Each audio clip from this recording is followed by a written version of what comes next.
사랑하는 성도님들, 평안하셨습니까? 늘 성도님들의 축복을 기원합니다.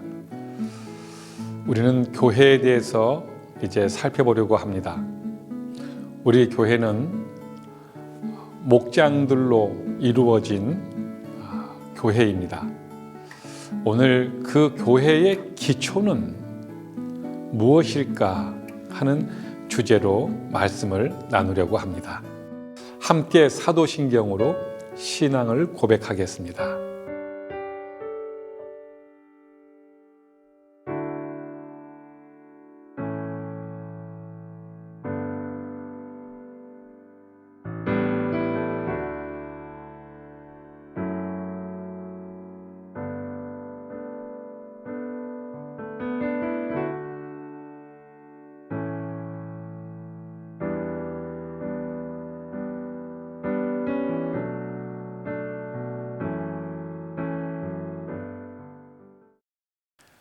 함께 찬송가 600장을 부르겠습니다.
오늘 본문 말씀은 마태복음 16장 13절에서 18절 말씀입니다. 예수께서 빌립보 가이사라 지방에 이르러 제자들에게 물어 이르시되 사람들이 인자를 누구라 하느냐? 더러는 세례 요한, 더러는 엘리야, 어떤 이는 예레미야나 선지자 중에 하나라 하나이다. 너희는 나를 누구라 하느냐? 시몬 베드로가 대답하여 주는 그리스도시요 살아계신 하나님의 아들이시니이다. 바요나 시몬아, 내가 복이 있도다. 이를 내게 알게 한 이는 혈육이 아니요 하늘에 계신 내 아버지시니라. 또 내가 내게 이르노니 너는 베드로라. 내가 이 반석 위에 내 교회를 세우리니 음부의 권세가 이기지 못하리라.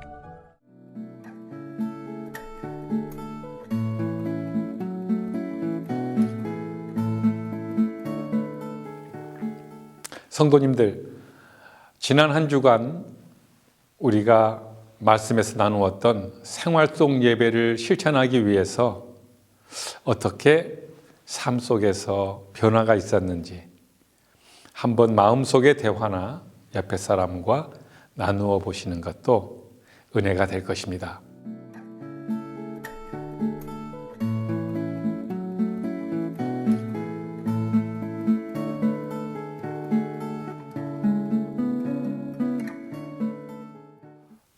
이제 오늘 공부를 위해서 내가 생각하고 있는 교회의 기초, 그것은 어떤 것이 있는지 한번 생각나는 대로 이야기해 보는 것도 오늘 공부에 유익합니다.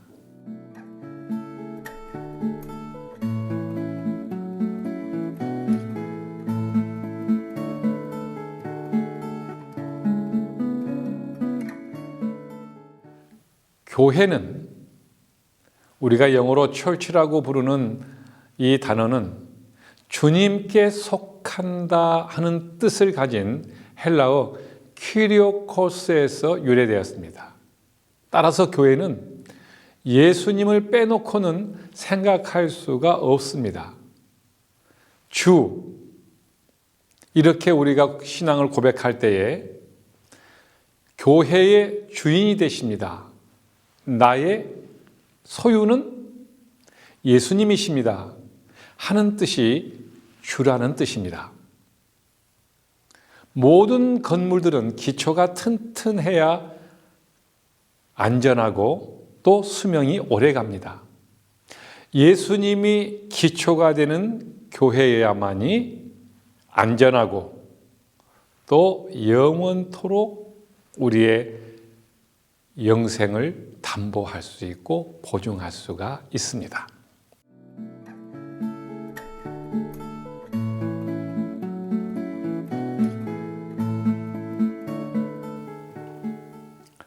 이제 성경 속으로 한번 들어가 보겠습니다. 예수님께서 제자들에게 오늘 본문에는 인자가 누구인지, 내가 누구인지에 대해서 물어봅니다. 제자들의 대답은 그 예수님의 질문에 대해서 무엇이라고 말하고 있는가요? 13절에서 14절 말씀입니다. 제자들은 예수님에 대해서 세례 요한이라고 말하는 사람도 있었습니다. 세례 요한은 예수님이 오시기 전에 굉장히 인기를 끌었던, 또 말씀을 통해서 감명 깊은 교훈을 남겼던, 예수님이 오시는 걸 준비했던 선지자였습니다. 그분들에게는 굉장히 큰 인물이었습니다. 또 엘리야, 예레미야 선지자라고 대답을 하고 있는 제자들이 있었습니다. 예수님 오시기 전 구약 시대에 엘리야나 예레미야는 최고의 능력 있는, 덕망 있는 선지자들이었습니다. 그래서 구약 시대에 엘리야를 빼놓고 예레미야를 빼놓고는 말할 수 없을 만큼 훌륭한 선지자들이었기 때문에 이 정도 훌륭한 분이시라면, 이 정도 훌륭한 예수님이시라면 엘리야일 수 있다. 그리고 구약의 그 예레미야 선지자가 다시 신약에 오실 수 있다. 이렇게 제자들은 생각하고 있었던 거죠. 그런데 너희는 나를 누구라고 하느냐, 어떻게 생각하느냐라는 예수님의 질문에 대해서 베드로가 좀 특별한 대답을 합니다. 그것은 15절에서 16절에 나와 있는 말씀입니다. 아주 많이 알려진 유명한 고백입니다. 베드로가 이렇게 말씀합니다. 주는 그리스도이시며 살아계신 하나님의 아들이십니다. 이렇게 대답을 합니다.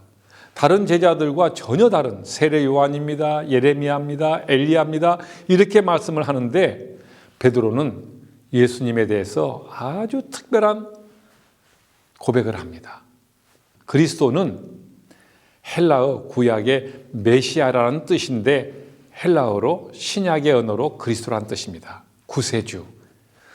자기 백성을 죄에서 구원하시는 그러한 구주가 그리스도라는 뜻입니다. 어마어마한 고백이죠. 세례 요한이나 엘리야나 예레미야는 이런 일들은 구원에 대해서는 엄두를 내지 못하는 예수님을 증언하는 사람에 불과한 사람들입니다. 그런데 베드로는 예수님에 대해서 예수님은 메시아십니다. 이렇게 고백을 하는 거죠. 그리고 살아계신 하나님의 아들이십니다. 성자 하나님이십니다. 이런 고백이에요. 그러니까 하나님에 대해서, 예수님에 대해서 이렇게 온전하게 알 수 있는 것은 불가능한 일입니다. 그 제자들이 예레미야, 엘리야, 세례 요한 등등 이렇게 고백하고 있을 때에 어떻게 예수님이 메시아라고 성자 하나님이시라고 그렇게 말할 수 있을까요? 그때 베드로의 이 신앙 고백을 들으신 예수님께서는 그에게 어떤 대답을 해 주십니다. 그 대답이 17절과 17절에 나와 있습니다. 여러분들도 한번 예수님께서 이 베드로의 고백에 대한 예수님의 응답에 대해서 한번 찾아보시기 바랍니다. 예수님은 베드로에 대해서 이러한 신앙의 고백에 대해서 예수님이 누구이신가에 대해서 확실하게 대답하는 것에 대해서 하나님이 베드로에게 말하게 하셨다라고 말합니다. 베드로의 신앙 고백은 바로 우리 모두의 신앙 고백이고 이 신앙 고백 위에 음부의 권세, 지옥의 권세가 이길 수 없는 교회를 세우시겠다라고 말씀을 하십니다. 이 고백은 하나님이 베드로를 감동 주셔서 고백하게 하신 것이란 뜻입니다. 이제 예수님이 기초가 되는 교회의 특징에 대해서 보겠습니다. 18절에 나와 있습니다. 지금 교회에 많은 어려움들이 있는 시대입니다. 대면 예배를 드리지 못하고 전도를 하지 못하고 모이지를 못하고 양육과 훈련을 하지 못하는 이런 상황에서 많은 사람들이 불안해합니다. 교회는 과연 계속적으로 존재할 수 있을 것인가? 부흥할 수 있을 것인가? 교회의 미래는 밝은가? 그런데 그 대답을 확실하게 18절이 합니다. 사탄의 권세가, 지옥의 권세가 교회를 이기지 못한다. 이렇게, 왜요? 예수님께서 사탄을 이기시고 교회의 기초가 되어 계시는데 어떻게 지옥의 권세가, 사탄이 교회를 이긴다는 뜻입니까? 교회의 이런 위대한 힘의 근거는 예수님이 교회의 기초가 되기 때문인데 바로 베드로의 신앙 고백 위에 우리 교회가 세워져 있기 때문입니다. 그래서 걱정하지 마십시오, 성도님들. 교회는 초대교회 때부터 중세교회, 근대교회 수많은 시련을 겪었고 수많은 음부의 권세가 흔들었습니다. 그런데 하나님이 말씀하신 것은 1.1획도 틀림이 없습니다. 여전히 교회는 부흥하고 있고 교회는 하나님의 뜻을 이루고 있고 경제하고 있습니다. 하나님의 약속의 말씀이, 언약의 말씀이 이루어지고 있는 것입니다.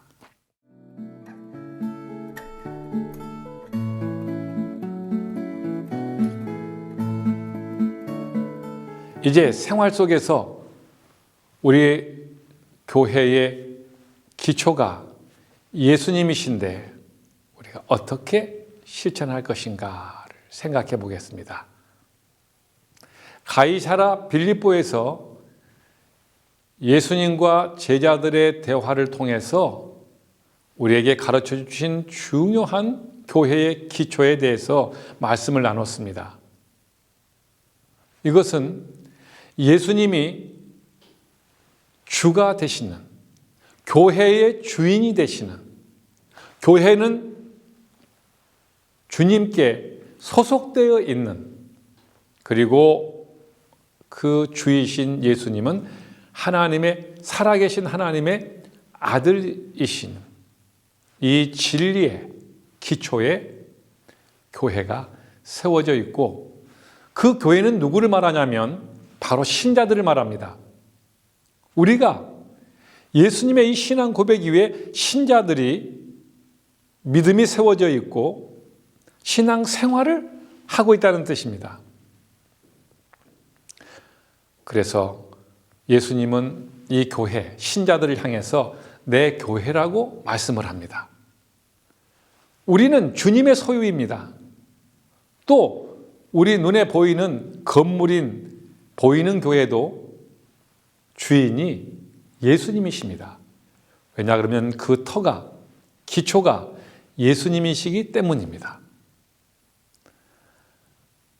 우리는 어떤 상황 속에서도 목장에 모이는 모임, 그 목장 교회, 그리고 우리 큰 목장들이 200개의 목장들이 모이는 우리의 교회, 그리고 그 목장에 모이는 각자의 신자들, 그리고 교회에 모여오는 예배자들인 우리 각자의 교회들은 절대 이 땅에서 지옥의 권세, 사탄이 이기지 못하는 능력을 가지고 있습니다. 생활 속에서 시련을 만나시거든 고난을 만나셔도 내가 혹시 사탄에게 패배하는 것 아닐까, 이 시험에 내가 지는 것 아닐까 걱정하지 마십시오. 우리는 주님의 소유이고 예수님의 기초에 있기 때문에 음부의 권세가, 사단의 권세가, 지옥의 권세가 이길 수 없는 것을 전제로 하고 신앙생활을 하고 있기 때문에 담대하셔야 합니다. 우리는 기초가 아주 튼튼한 반석 위에, 바위 위에 세워진 교회이며 우리의 믿음입니다. 그렇기 때문에 절대 어떤 상황에서도 흔들리지 않는 우리 교회의 기초인 예수님을 믿고 확신하고 이 어려운 코로나 시대를 끝까지 믿음으로 승리하시는 우리 이천은광교회의 믿음의 가족들이 되시기를 간절히 축복합니다. 이제 찬송가 210장을 함께 부르겠습니다.